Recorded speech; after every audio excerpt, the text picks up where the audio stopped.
ఉద్యోగుల సమస్యలపై ఏపీ ప్రభుత్వం సానుకూలంగా స్పందించింది. దీర్ఘకాలంగా ఉద్యోగులు ఎదుర్కొంటున్న సమస్యల పరిష్కారానికి సంబంధించి ఒక ఉన్నత స్థాయి కమిటీని ఏర్పాటు చేస్తుంది. ఈ కమిటీలో ప్రభుత్వ ప్రధాన కార్యదర్శితో పాటు ఏపీ ఎన్జీఓ సంఘానికి కూడా సభ్యత్వం కల్పించింది. దీని పట్ల ఏపీ ఎన్జీఓ సంఘం హర్షం వ్యక్తం చేస్తుంది. ఉద్యోగుల సమస్యలు త్వరలోనే పరిష్కారం అవుతాయని ఆశాభావం వ్యక్తం చేస్తున్న ఏపీ ఎన్జీఓ అధ్యక్షులు విద్యాసాగర్తో మా ప్రతినిధి Shyam Kumar face to face.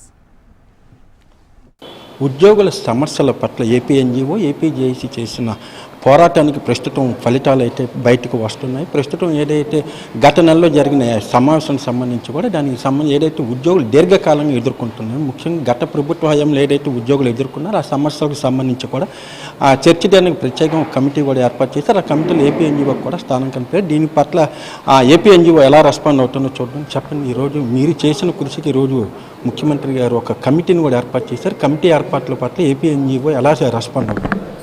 వైద్య సేవల అంశం గత 6 సంవత్సరాలుగా 24 లక్షల మంది ఉపాధ్యాయ కార్మిక పెన్షనర్లు వాళ్ళ కుటుంబ సభ్యులకు సంబంధించి వైద్య సేవలు అస్సలు అందని పరిస్థితి ఈ రాష్ట్రంలో ఏర్పడింది. గత 6 సంవత్సరాల నుంచి ఇదే పరిస్థితి, ఇవాళ కూడా ఇదే పరిస్థితి. ముఖ్యమంత్రి గారికి మొన్న జరిగిన సమావేశం దృష్ట్యా, అంతకుముందు 2 నెలల్లో మేము అనేకసార్లు కలిసిన మీద ముఖ్యమంత్రి గారి దృష్టికి దీన్ని తీసుకురావటం, ఇది మీరు తప్పితే ఇంకెవరు ఈ పరిష్కారం చేయలేరు. కారణం ఏంటంటే అటు హెల్త్ శాఖతో, ఇటు ఫైనాన్స్ శాఖతో, ఇటు జీఐడీతో, అటు చీఫ్ సెక్రటరీ గారితో ముడిపడి ఉన్న అంశాలు ఇవన్నీ. వీళ్ళందరూ కూర్చుని ఒక సమ్మిళితం చేసుకునే అంశాలు ఇవి. ముఖ్యమంత్రి గారు తీసుకుంటే తప్పదు అవునంటే అప్పుడు ముఖ్యమంత్రి గారు చీఫ్ సెక్రటరీ గారి ఆధ్వర్యంలో health secretary, GAD secretary, finance secretary, Aarogyasri సీఈఓని ఒక కమిటీ వేసి ఆ కమిటీలో మమ్మల్ని కూడా ప్రతినిధులుగా చేర్చి 60 రోజుల్లో ఏదైతే ఇన్పుట్స్ సంఘాలు ఇస్తున్నారో, ఏదైతే ఉద్యోగులు ఇబ్బందులు ఉన్నాయో అవి కొన్ని ఇబ్బందులు, ముందు మెయిన్ ఇబ్బందులన్నింటినీ ఇన్పుట్స్కి ఇచ్చాం.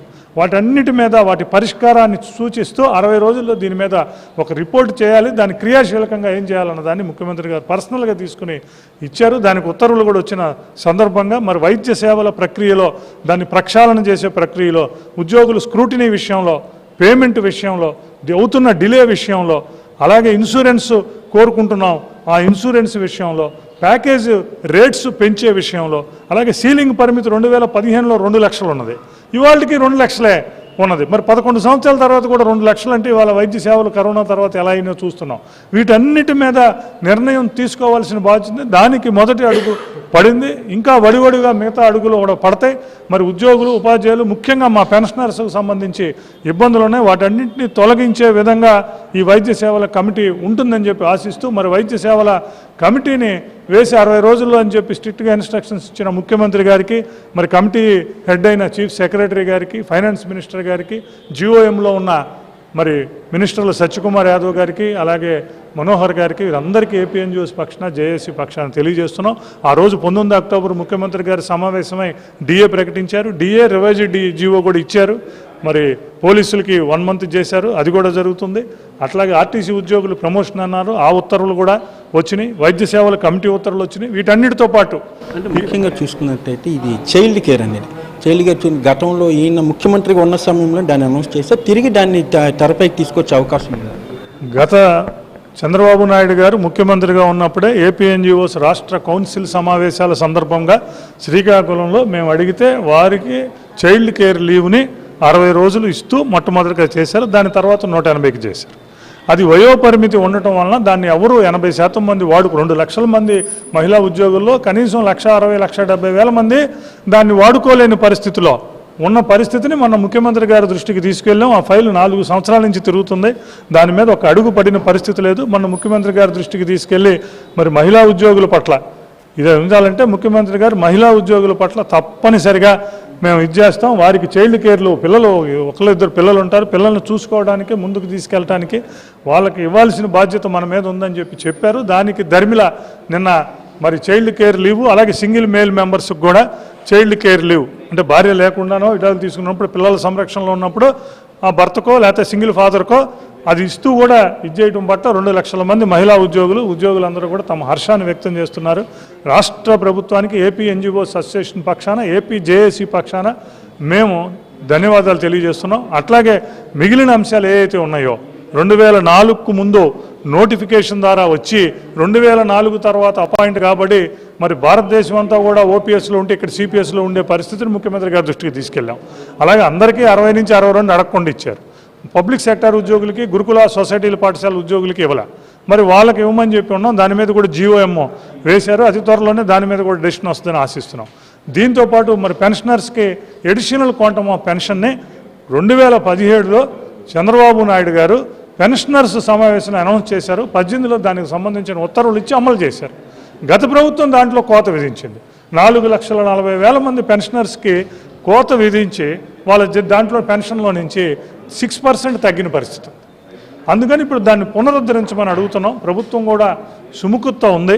మరి ఈ అంశాల మీద గ్రామ వార్డు సచివాలయ ఉద్యోగులకు సంబంధించిన నోషనల్ ఇంక్రిమెంట్స్ మీద, అలాగే వారికి సంబంధించి ప్రమోషన్ ఛానల్, జీవితంలో ఒక్కసారైనా వాళ్ళకి ప్రమోషన్ వచ్చే విధంగా ఛానల్ కల్పించడం మీద, అలాగే కాంట్రాక్ట్ ఎంప్లాయీస్ రెగ్యులరైజేషను, అవుట్సోర్సింగ్ ఉద్యోగులకి ప్రభుత్వ పథకాల్లో భాగం చేయటం వంటి అనేక సమస్యల్ని ముఖ్యమంత్రి గారి దృష్టికి తీసుకెళ్ళాం. ఒక్కొక్క డిపార్ట్మెంట్లో ప్రమోషన్స్ అన్నిటి మీద దృష్టి పెట్టమన్నాం. ఇవాళ డిపిసిల మీద, ప్రమోషన్స్ మీద, సస్పెన్షన్ మీద మంచి ఉత్తర్వులు వస్తున్నాయి. తద్వారా అన్ని డిపార్ట్మెంట్లో 2 సంవత్సరాల నుంచి పెండింగ్లో ఉన్న ప్రమోషన్స్ కూడా అవుతున్నాయి. మరి నిన్ననే పంచాయతీరాజ్ డిపార్ట్మెంట్లో మరి ఎప్పుడూ లేని విధంగా మరి దాన్ని డిపార్ట్మెంట్ను పునర్వ్యవస్థీకరించి, ఎప్పుడు రీఆర్గనైజ్ జరిగినా, పునర్వ్యవస్థీకరణ జరిగినా ఉద్యోగులకు నష్టం జరుగుతుంది. కానీ మన పంచాయతీరాజ్ పునర్వ్యవస్థీకరణలో మరి డిప్యూటీ సీఎం పవన్ కళ్యాణ్ గారు ఆయన వ్యక్తిగతంగా దాన్ని తీసుకుని ఉద్యోగులకు మంచి చేయాలి అన్న దీంతో మరి వాటికి సంబంధించి 10,000 మందికి ఇవాళ ప్రమోషన్స్ ఎవరు ఊహించడం వచ్చే విధంగా చేసినందుకు, మరి మిగతా అంశాలన్నిటి మీద కూడా చేస్తున్నందుకు రాష్ట్ర ముఖ్యమంత్రి గారికి, రాష్ట్ర ప్రధాన కార్యదర్శి గారికి, అందరికీ ఏపీ ఎన్జిఓస్ పక్షాన, జేఏసీ పక్షాన ధన్యవాదాలు తెలియజేస్తూ చూడొచ్చు. అంటే గత 5 సంవత్సరాలు అయితే కనీసం ఏపీ ఎన్జిఓ కానీ, ఏపీ జేఏసీ కానీ సీఎంతో కానీ భేటీ అయ్యే అవకాశాలు కూడా లేవు. అయితే ఇది ఆర్థిక అంశాలు కూడా మీరు ముఖ్యమంత్రి గారి దగ్గరికి తీసుకెళ్ళారు. ఆర్థిక అంశాలని మరి పోలీస్ సిబ్బంది సంగతి తీసుకెళ్ళాం, మా డిఏల సంగతి తీసుకెళ్ళాం. దీంతోపాటు ఇప్పుడు మనం మాట్లాడుకున్న అన్నిటికన్నా ముఖ్యమైన అంశం, ప్రధానమైన అంశం వేతన సవరణ. ఇప్పుడు 2.5 సంవత్సరాలు అయింది. చైర్మన్ని నియమించారు, ఆయన రాజీనామా చేశాడు. ఆ ప్లేస్లో కొత్త చైర్మన్ని నియమించాలని చెప్పి ముఖ్యమంత్రి గారి మీద మనం ఒత్తిడి తీసుకొచ్చాం. ముఖ్యమంత్రి గారు కొత్తగా ఏర్పడిన ప్రభుత్వం అసలు వేతన సవరణ చైర్మన్ సంగతి నాకు వదిలిపెట్టండి, I will do the good things to the employees, ప్రభుత్వం ఎంప్లాయీస్తో ఫ్రెండ్లీగా ఉంటుంది, ఉద్యోగులకు సంబంధించి చేస్తామని చెప్పిన మీదట దాని ఉన్నాం. అందుకని వేతన సవరణ కమిషనర్ని అపాయింట్ చేయాల్సిన బాధ్యత, ఇంటీరియం రిలీఫ్ని మంజూరు చేయవలసిన బాధ్యత రాష్ట్ర ప్రభుత్వం మీద ఉంది. అలాగే మాకు సంబంధించి గత ప్రభుత్వం 32,000 కోట్ల రూపాయల బకాయిలను పెండింగ్ పెట్టింది. మరి ఈ ప్రభుత్వం వచ్చినాక జీపీఎఫ్లో APGLI, CPS contribution, group insurance, మిగిలిన అంశాలు ఏవైతే ఉన్నాయో, ఫెడరల్ ఛార్జెస్, ఇటువంటి అంశాలు ఏవైతే ఉన్నాయో వాటి మీద గణనీయమైన చేసి 12,000 కోట్ల రూపాయల బకాయిలను తీర్చడం జరిగింది. గ్రాట్యుటీ అంశంలో పదవీ విరమణ చేస్తున్న వాళ్ళకి మిగతా అంశాల్లో కొంత ఇబ్బంది పడుతున్న పరిస్థితి ఉన్నది. ఆ విషయాన్ని కూడా ముఖ్యమంత్రి గారి దృష్టికి తీసుకెళ్ళాం. సరెండర్ లీవులు 4 సంవత్సరాల నుంచి రాని పరిస్థితి ఉంది. ఇప్పుడు పదవీ విరమణ చేసిన వాళ్ళకి తీసుకుంటూ వస్తున్నారు. అందుకని ఓ పక్క రాష్ట్ర ప్రభుత్వ పరిస్థితిని అర్థం చేసుకుంటూ ఉద్యోగులకు సంబంధించి తీసుకెళ్తూ ఒక్కొక్కటి తీసుకురావాల్సిన బాధ్యత జేఏసీ చైర్మన్గా, ఏపీ ఎన్జిఓ అధ్యక్షుడిగా మా మీద ఉంది. మరి ప్రభుత్వాన్ని కూడా ఎక్కడ తీసుకురావాలో అవి చేస్తున్నాం, ఒత్తిడి పెంచాల్సిన చోట పెంచుతున్నాం. మరి ఆర్థికేతర అంశాల మీద ప్రభుత్వం పూర్తి సుముఖంగా ఉంది. ఆర్థిక అంశాల మీద కొంత దాటవేత వైఖరి ఉంది. మరి దాటవేత వైఖరిని ఇంకాస్త ముందుకు తీసుకురావడానికి దాన్ని ఒక్కొక్కటి ఉద్యోగులకు సంబంధించి నేను మొన్నే చెప్పాను ముఖ్యమంత్రి సమావేశం, it's a beginning, it's a good beginning, I mean it's not a whole అని చెప్పను నేను, ఇట్స్ ఎ గుడ్ బిగినింగ్. దానికి సంబంధించి ఉత్తర్వులన్నీ వస్తున్నాయి, మినిట్స్ అన్నీ వస్తున్నాయి. ఇప్పుడు నేను చెప్పిన అంశాల మీద కూడా అన్ని పైప్ లైన్లో ఉన్నాయి. ఒక్కొక్కటికి మరి ఏపీ ఎన్జిఓస్, ఏపీ జేఏసీ పూర్తి కసరత్తు చేస్తుంది. వాటికి సంబంధించిన పూర్తి పర్షియన్స్లో ఉన్నాము. వీటన్నిటికి సంబంధించిన అంశాలన్నీ ఒకదాని తర్వాత ఒకటి వచ్చే పరిస్థితి ఉన్నది. వేతన సవరణ విషయంలో మాత్రం మరి రాష్ట్ర ప్రభుత్వం ఆలోచించాల్సిన, పూర్తిగా చేసి న్యాయం చేయాల్సిన పరిస్థితి ఉందని చెప్పి ఉద్యోగులందరి తరఫున కోరుకుంటున్నాం.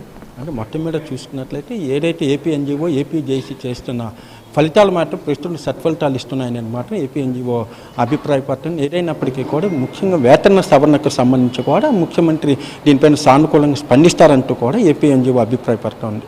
Video journalist Alok to Shyam, HMTV.